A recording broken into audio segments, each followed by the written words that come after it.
ये एक atheist channel है जो इस्लाम की सच्चाई मुस्लिम लोगों तक पहुंचाकर उन्हें ह्यूमैनिस्ट और रैशनलिस्ट बनाने की कोशिश करता है। हमारा मकसद मुस्लिम लोगों के प्रति किसी तरह की नफरत फैलाना या उन्हें नीचे दिखाना नहीं है।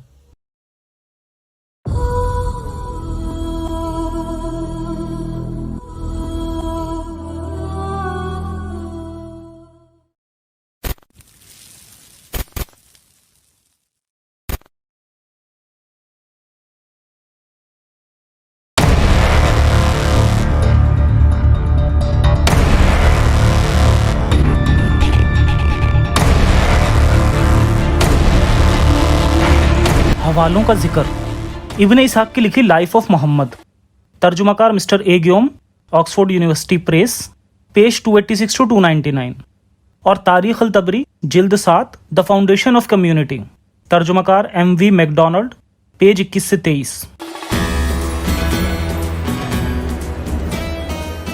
दिसंबर 623 ईस्वी में मोहम्मद ने अपने चचेरे भाई अब्दुल्ला बिन जैश को रजब के महीने में 8 मुहाजिरों की अगुवाई करते हुए एक छोटे कुरैश कारवा पर हमला करने के लिए भेजा।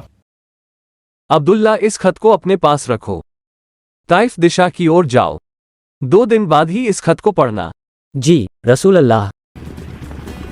अब्दुल्ला बिन जैश और मोहम्मदियों ने सफर शुरू कर दिया। दूसरे दिन उसने खत को पढ़ा।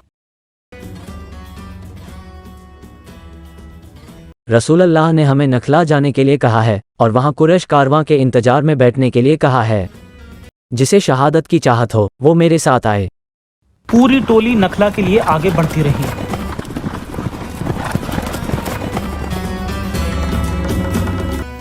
नखला में उन्हें एक छोटा कुरैश कारवां मिला। कुरैश कारवां का सरदार अम्र बिन अल हदरामी था। उनके ऊंटों पर सूखी किशमिश, चमड़े और दूसरे तिजारती सामान लदे हुए थे। देखो, यही हमारे टारगेट हैं। क्या हम उन्हें कत्ल कर सकते हैं? यह रजब के महीने का आखिरी दिन है जो कि एक मुकद्दस महीना है। हम मुकद्दस महीनों में किसी का कत्ल नहीं कर सकते। अगर हम उन्हें जाने देते हैं तो वे जल्द ही मुकद्दस इलाके में पहुंच जाएंगे जहां हम उन पर हमला नहीं कर सकते। चलो पहले उनसे मुलाकात तो कर लेते हैं।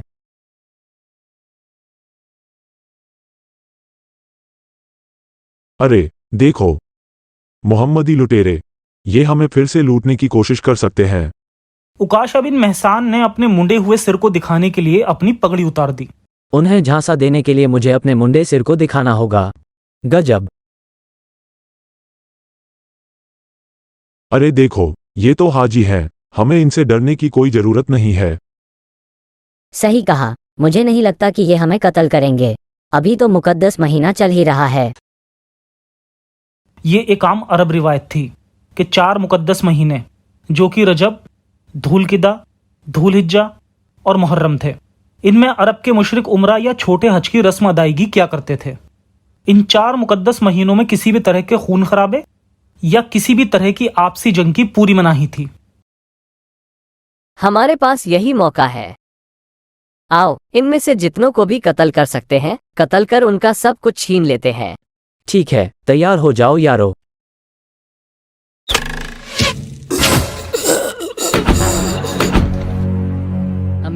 अमीर, Are you okay, man?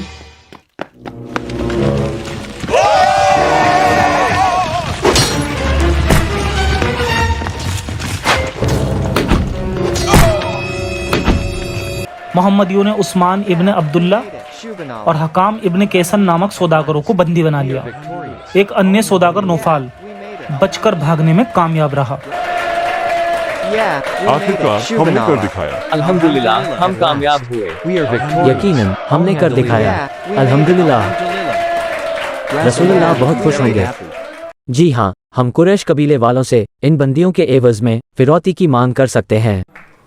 Abdullah बिन जैश और उसके साथी लूटे हुए कारवां और दोनों बंदियों को मदीना ले गए।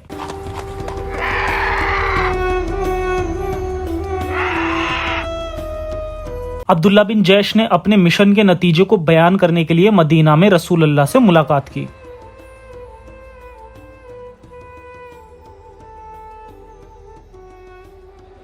कामयाब हमले की खबर ने इस घटना को देखने के लिए लोगों को अपनी तरफ खींचा।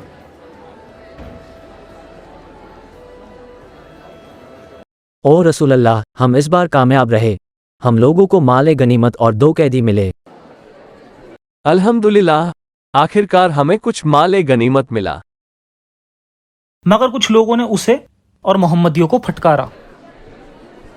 तुमने मुकद्दस महीने में इन लोगों पर हमला किया, इसकी इजाजत नहीं है।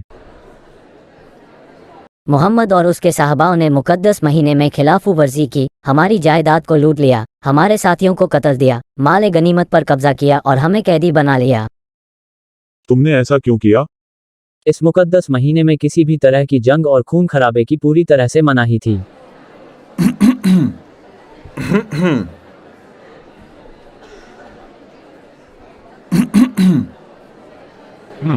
मुझे इन्हें शांत करने और लूट के माल को हजम करने के लिए कुछ बहाना तो ढूंढना होगा।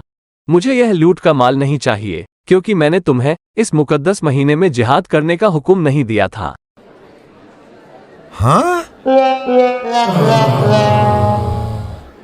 दूसरी ओर अल्लाह ने अभी अभी वही भेजी है। कुरान सूरा अल बकरा आयत 217। वे आपसे माह हराम में जिहाद करने के बारे में सवाल करते हैं। तुम फरमाओ, इस महीने में लड़ना बड़ा गुनाह है और अल्लाह की राह से रोकना और इस पर ईमान ना लाना और मस्जिद हराम से रोकना और इसके रहने वालों को वहां से निकाल देना अल्लाह के नज़दीक इससे भी ज्यादा बड़ा गुनाह है। उनका फितना अंगेजी कत्ल और खून से बदतर है। वो तुमसे तब तक लड़ना बंद न करेंगे जब तक कि वे तुम्हें तुम्हारे दीन से न फेर दे, और तुम में से जो शख्स अपने दीन से फिर जाए और कुफ्र में ही मरे तो ऐसे लोगों के तमाम आमाल दुनिया और आखिरत में बर्बाद हो गए और वो जहन्नुम की आग में रहेंगे। बुनियादी तौर पर मोहम्मद ने मक्का वालों पर ही नबी द्वारा उन तक पहुंचाए गए अल्लाह के अल्फाजों को नकारने का इल्जाम लगा दिया। इसलिए अल्लाह का उनसे बदला लिया जाना पूरी तरह जायज है, यहाँ तक कि मुकद्दस महीनों में भी। माल गनीमत यानी लूट के माल का 5वां हिस्सा रसूल अल्लाह का है। गैंग लीडर के तौर पर पैगंबर मोहम्मद को चोरी के तिजारती सामान में से 5वां हिस्सा मिला। इस हिस्से को खुम्स कहा जाता है। बाद में बदर की अगली डकैती के बाद अल्लाह ने खुम्स के हुक्म को रस्मी तौर पर कुरान सूरह अल अनफाल आयत 41 में नाजिल कर दिया। मक्का से कुरैश कबीले के लोग कुरैशी बंदियों को मोहम्मद से आजाद कराने के लिए आए। हम आपसे हमारे दोस्तों को रिहा करने की मिन्नत करते हैं, उन्होंने तुम्हारे साथ कुछ भी गलत नहीं किया। पहले तुम लोगों को उन दोनों के लिए फिरौती की अदायगी करनी होगी।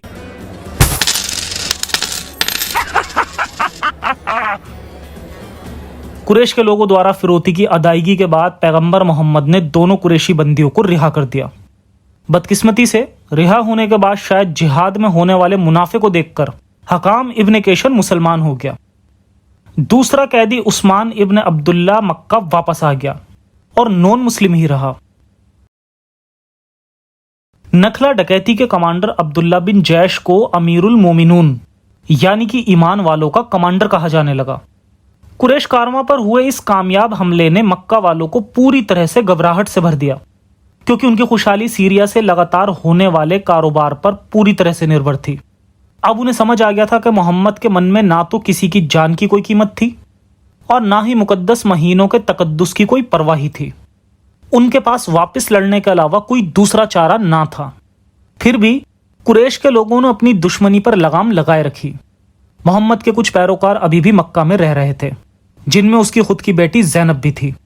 कुरैश के लोगों ने मक्का में बचे कुचे मुसलमानों से किसी तरह का कोई बदला नहीं लिया और ना ही उन्होंने मोहम्मद की प्यारी बेटी ज़ैनब को परेशान करने की ही कोई कोशिश की। दूसरी ओर नखला की लूट में मिली कामयाबी के बाद मोहम्मद के हौसले काफी बढ़े हुए थे। उसने कुरैश पर और भी ज्यादा तीखे जानलेवा हमले करने का इरादा कर लिया। अल्लाह ने हमें तब तक जंग करने का हुक्म दिया है जब तक कि दीन सारा केवल अल्लाह का ही हो जाए, या फिर तब तक पूरी दुनिया इस्लाम कबूल न कर ले। कुरान सूरा अल बकरा आयत 190 से 194। अल्लाह की राह में उनसे जंग करो जो कि तुमसे जंग करते हैं, मगर हद से ना बढ़ो, बेशक अल्लाह हद से बढ़ने वालों को पसंद नहीं करता। हद क्या है? हद तब तक है जब तक कि मुशरिक इस्लाम को कबूल करने का फैसला ना कर लें। इस हुक्म के मुताबिक मोहम्मदियों को काफिरों से कयामत तक जंग में लगे रहना है। लूट मार की जंग में शरीक होने से हिचकने वालों से अल्लाह राजी रहता है, लेकिन इस्लाम के लिए लड़ने और मारे जाने वालों को जन्नत अता फरमाता है। कुरान सूरा मुहम्मद आयत 20 और 21। अल्लाह ने मोमिनों से फरमाया, काफिरों के सिर कलम कर दो, कत्ल व आम कर डालो और उनकी मुश्कें बांध दो। कुरान सूरा मुहम्मद आयत 4। एक सच्चे मोमिन को न केवल जिहाद करना है बल्कि जिहाद के खर्चों के लिए माल व असबाब से भी शिराकत करनी है। कुरान सूरा अन-निसा आयत 66 से 67। वो मोमिन जिन्होंने ये किया वे जन्नत में ऊंचा दर्जा पाएंगे। कुरान सूरा अन-निसा आयत 95। अल्लाह उन मोमिनों को जन्नत की गारंटी देता है जो जिहाद के लिए कत्ल करते हैं या कत्ल हो जाते हैं। कुरान सूरा अत-तौबा आयत 111। बेशक अल्लाह ने ईमान वालों से उनकी जानें और उनके माल जन्नत के एवज में खरीद लिए हैं। जो अल्लाह की राह में जंग करते हैं और कत्ल करते हैं या कत्ल हो जाते हैं, उसने यह पुख्ता वायदा तौरात, इंजील और कुरान में भी किया है, और क्या किसी दूसरे का वायदा अल्लाह से ज्यादा पुख्ता है? इसलिए उसके साथ जो तुमने अदला बदली की है उस पर खुशियां मनाओ। यही तो जबरदस्त कामयाबी है। लेकिन तौरात या इंजील की एक भी आयत इस तरह का कोई वायदा नहीं करती। हकीकतन दुनिया में इस्लाम ही एक ऐसा इकलौता मजहब है जो उसके मानने वालों को अल्लाह की राह में जन्नत में जाने के लिए कत्ल करने या फिर कत्ल हो जाने का हुक्म देता है। जिहाद की कुरानी आयतें पैगंबर मोहम्मद के मदीना पहुंचने से 2 से 3 साल के अंदर ही नाजिल हुई। उसने जिहाद को अल्लाह की राह में काफिरों के खिलाफ लूटमार करने का जरिया बना दिया। मुसलमानों के लिए जन्नत में जाने के लिए जिहाद एक लाजमी शर्त बन गई। जिहाद के साथ पैसा भी आ रहा था और इसने लोगों को मुस्लिम आर्मी में भर्ती होने के लिए लुभाया और इससे और ज्यादा लूटमार को बढ़ावा मिला। इस तरह से मोहम्मद मदीना के अपने जिंदगी के दौरान आमदनी का एक फ्लो बनाए रख सका। ज्यादातर मुसलमान जिहाद को यह कहते हुए जायज ठहराते हैं कि कुरान की जिहादी आयतें केवल जंग के दौरान ही लागू होती हैं, लेकिन मोहम्मद ने काफिरों के खिलाफ जंग छेड़ना कभी बंद ही नहीं किया। अपनी पूरी जिंदगी में मोहम्मद ने 27 गज़ावा किए, जो कि ऐसे हमले थे जिन्हें करने का हुक्म उसने दिया और उन हमलों में खुद शरीक भी हुआ, और 72 सरिया किए, जो कि ऐसे हमले थे जिन्हें करने का हुक्म तो उसने दिया लेकिन खुद हमले में शरीक नहीं हुआ। काफिरों पर मोहम्मद के हमले तभी रुके जब उसकी वफात हो गई।